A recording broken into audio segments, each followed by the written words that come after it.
皆さんこんにちは。အခုကတော့ I'm5 challenge ခန်းကြီးရဲ့ဒီ lesson ကိုလေးကိုပေါ့နော်အတူတူလေးလာကြရအောင်eco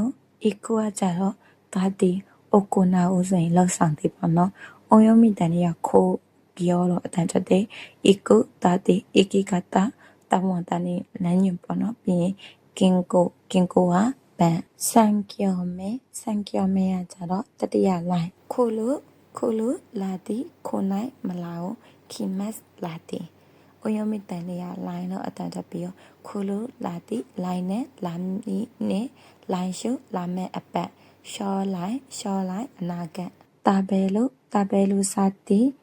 အုံယုံမိတန်လေးကရှော့ကိုလို့အတန်တက်ပြီးတော့တာဘဲလို့စာတီဂိုင်းရှော့ကိုဆိုလို့အပြင်ထပ်စားရပေါ့နော်ပြီးရင်ရှော့ကိုလျော်ဟင်းဆိုရင်ဒီအစားတောက်ကုန်လေးပြီးရင်ရှော့ကိုတော့သမင်းစားဆောင်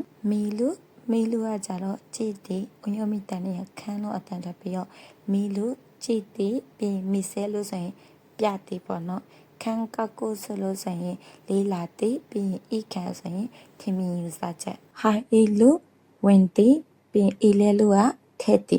ဟာအီလူဝင်တီအီလဲလူထဲတီအုံယုံမိတန်လေးကညိုးတော့အတန်တက်ပြီးတော့ဟာအီလူဝင်တီအီလဲလူထဲတီ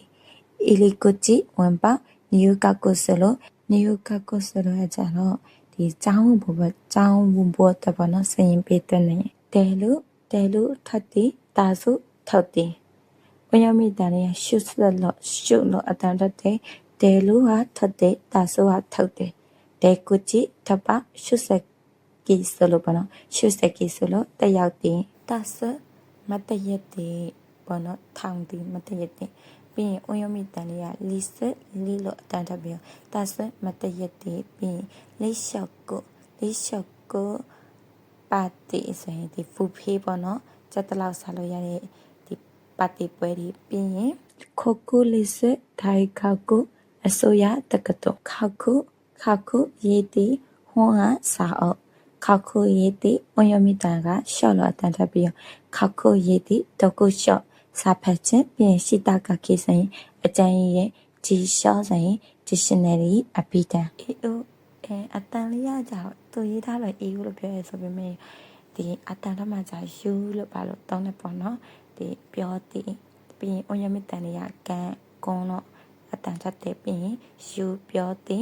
ကန်ကောဆိုရင်ဘာသာစကား language ပြီးရင်တန်ကွန်ဆိုရင်ဒီသက်စင်ပြောရဲစကားပေါ့နော်